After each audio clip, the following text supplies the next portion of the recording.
Think about a time in your life when you had expectations. They can be positive expectations, they can be negative expectations, they can be reward expectations or consequence expectations. But one way or another, think of that time when you anticipated an outcome. Now, think of a time that you had those expectations and the outcome was the opposite of what you expected. Sometimes the opposite is a good thing, sometimes it's a bad thing, sometimes it's neither good nor bad, but shocking nonetheless. Our expectations inform the work, the energy, and the effort that we put into our goals and our dreams. And so today I want to talk to you very briefly about controlling your expectations in order to manage your outcomes and gain the freedom that you are seeking on your journey. This is TRBM, a podcast for authors who are serious about earning a full-time living selling books to readers. I'm the host, Jody J. Sperling, and each episode I'll share with you practical tips on marketing and selling your books. And I won't hold anything back. Sometimes I fail. Every time I do, you'll know it. Sometimes I succeed. And when I do, I'll give you my step-by-step replay so you can succeed too. Thanks for listening. It's been a while now since I have successfully practiced any kind of time-restricted feeding or fasting kind of schedule. But for several years, I was religious about my fasting practice. I took it very seriously. I made sure that every single day I went 16 hours between eating and had 8-hour eating windows. Every single Monday for a very long time, I fasted for 24 hours, and I almost never missed those deadlines.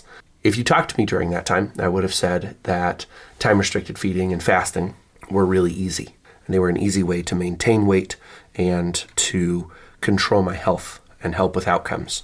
Now, it has been a while since I have successfully done either of those things, and I find that it is really difficult to forego my morning coffee. You can have black coffee on time-restricted feeding. Some people argue that you can have it even when you're doing a water fast, that it doesn't break the fast, and that there's some research it maybe even speeds you into a state of autophagy. You're not here for a health podcast, so I'm not going to go into deep definitions of these things, but autophagy is called programmed cell death, and it's when your body is eating itself to nourish you, and so it actually targets the sick, diseased, and broken cells to use as a food source. It's really smart, shows the elegance of the body and design of the body, and it's really impressive. I would encourage you to research it if that sounds interesting to you. Otherwise, the point here is that there are different ways of thinking of things, but generally speaking, when you're doing time-restricted feeding, you cannot have fat, carbohydrates, or protein. And I love coffee with heavy whipping cream. So I just put in, enough heavy whipping cream to cover the bottom of the cup. And that makes it creamy and delicious. I think it brings out the earthy tones of the coffee. Some of the aromatics are more enjoyable. And the mouthfeel is just a little bit thicker, creamier. Go figure. I really enjoy that.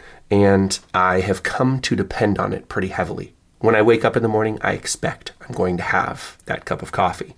And I've been doing it for so long without fighting against the impulse that now, anytime I think I might want to possibly go back into time-restricted feeding or fasting, I immediately think, what will I do without my cup of coffee and cream?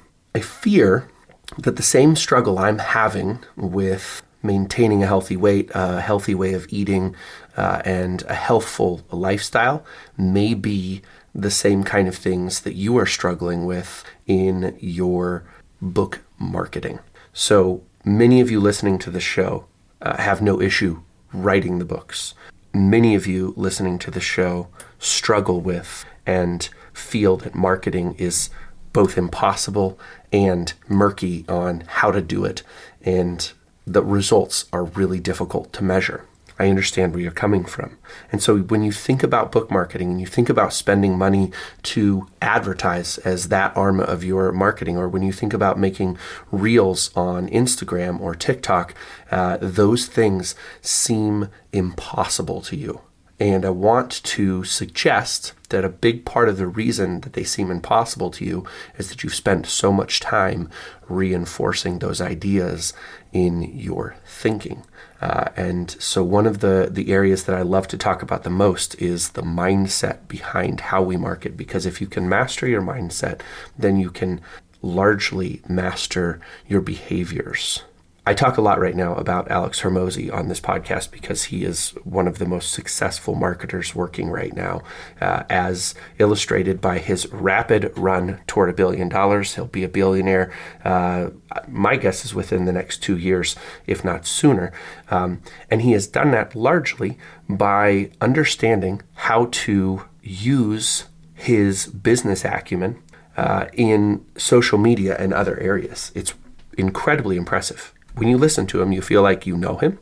You feel like he is your tough love older brother. And you feel like he wants you to win. And so you buy into what he's doing because he's part of your team, even though you've never met him before. Alex has this idea that if you just show up every day and keep doing the correct actions day after day after day, that eventually it's inevitable that you will reach your goals. You will become better because you are doing those things. You will become better because you are not sparing yourself. You will become better and better and better until you're so good that you have to succeed. This is one of those areas where I sometimes wonder a little bit about the chicken or egg. And I've been thinking so much about it lately after the loss of Chewy. For anybody new to the podcast, Chewy was my podcast co-host. He was with me for 15 years. He had breast cancer for almost 2 years. He had a really good fight. We did a lot of good things to help prolong his life and help him be healthy. And I had no intention of euthanizing him, but it became evident.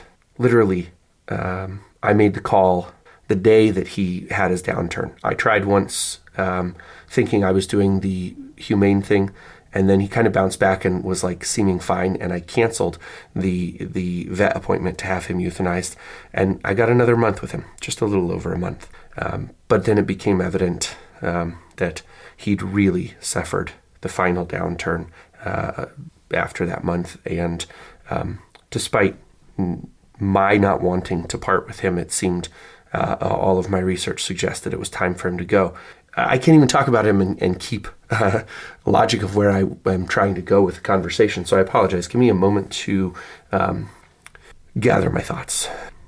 It's the loss of him that started to affect my thoughts on doing and doing and doing until you succeed. Because there are moments where your brain feels captive to your circumstances, and getting outside of that loop is challenging. And this is where I think you need a team. And I think your team can be anybody in your family, your friends, somebody that you pay, a therapist, somebody who understands what your expectations are and is there to honor those expectations. And so what I want to challenge you to this week is to find your first team member, and I want you to tell them what your expectations are.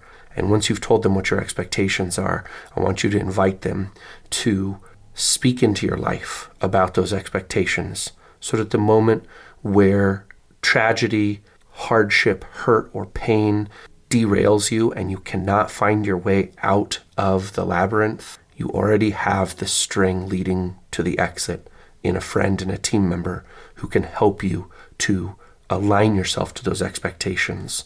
And then they can also help you to understand when you don't hit your expectations, what is going on. So that's the next piece of this puzzle. What is author marketing mastery through optimization, you ask? Now I'm going to tell you, it's the best way for us authors to make a living selling our books. Are you tired of hearing gurus tell you your book is only good enough to be a lead magnet for services? Are you tired of feeling like you have to be a slave to social media and then frustrated when the time you spend doesn't actually help you sell books? I was too, until I found Ammo. Ammo is the only program that reliably produces results, and it works for anyone. Is it hard work? You bet. Do you have to overcome some of your own prejudices to make Ammo work for you? Absolutely. But rather than being another program that rah-rah shish-goombahs tries to get you emotionally excited only to offer unclear methods, Ammo shows you how to design profitable ads step by step through a unique, highly tested and targeted formula. The founder, Steve Piper, is a data-loving, formula-driven author who escaped the kingdom of Amazon to build a platform for himself, where he sold directly to his readers and built a loyal following and millions of copies sold. With Ammo, you know who's reading your books, how to contact them, and what they want to read next. If you've always been frustrated with Amazon's wall of mystery of not knowing who's reading your books and losing 50 to 70% of your hard-earned money that you're making through sales, Ammo solves all of those problems by putting you in the driver's seat and showing you how to fulfill your books directly to your readership. Click the link in the show notes to learn more. See, I'm realizing more and more that a team is the only way to really move forward and have a huge impact in your passions. It's hard for authors to realize that they can't do everything themselves. And we've been raised on this idea that we write the book and we submit it to an agent, and an agent submits it to a publisher, and a publisher gets it out to the world.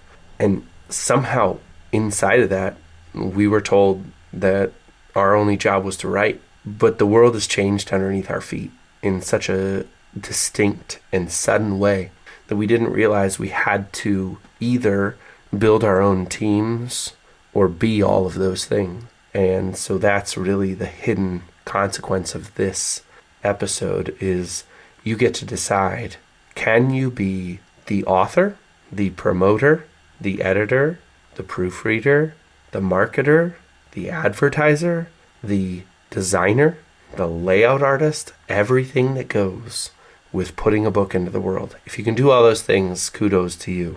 Based on what I've seen, authors are really not great artists most of the time, and they're not good at layout. They're not good at, putting the text on the book cover, all the really important things. And so it's very important to understand that we need a team around us. Marketing requires a team. Some authors are going to be great at marketing.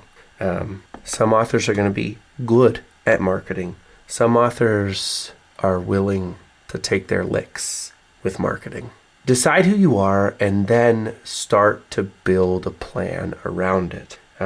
Hopefully this just feels like a common sense reminder, but my guess is if you've written a novel and you're feeling a little beat up that it's not selling the way you dreamed, you might need to look for a team before anything else. That's what I've come to realize on this journey, is that a team can do more for you than 5,500 hours on YouTube. You can learn what you need to do, and then you can start practicing it. But if you remember for a moment how long it took you to learn how to write a book, that's how long it's going to take you to learn how to market a book. Get a team around you. Get some people who understand how to do this thing. And you might suddenly discover that it's not as hard as you thought.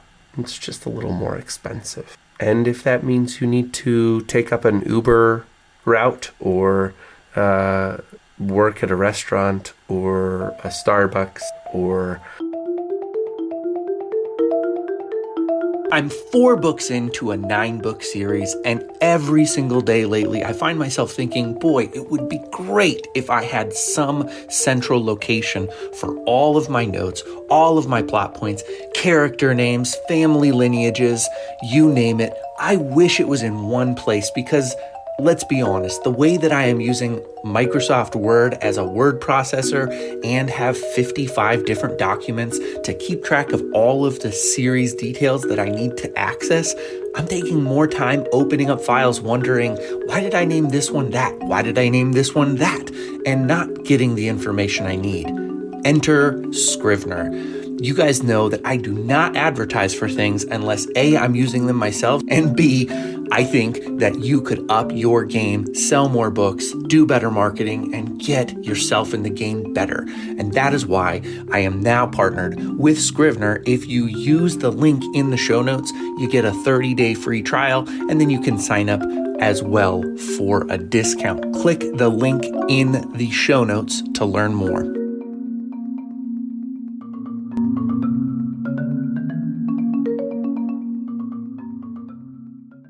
A grocery store. I don't know why food. I'm probably thinking of food because I'm hungry right now. But anywhere that you can get a paycheck so that you can pay somebody else to help you with the things that you don't understand. Maybe possibly putting that money towards someone who can do naturally what you struggle to do will reap massive rewards. I think we're going to continue this series of building a team in the upcoming Mondays. And right now, I'm a team of one. So I need to build a team as well. I'll be doing this with you, and I will report back to you how it's going. But please share comments, share this with a friend who needs to hear something about book marketing. Share is the goal here.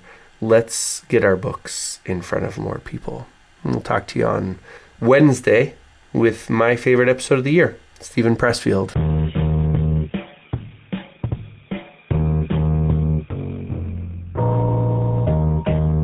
Thank you for listening to TRBM. The theme music was provided by the ever-talented Christopher Talon. And hey, if you liked what you heard, share this show with other readers, because what's the point of telling stories if nobody's listening?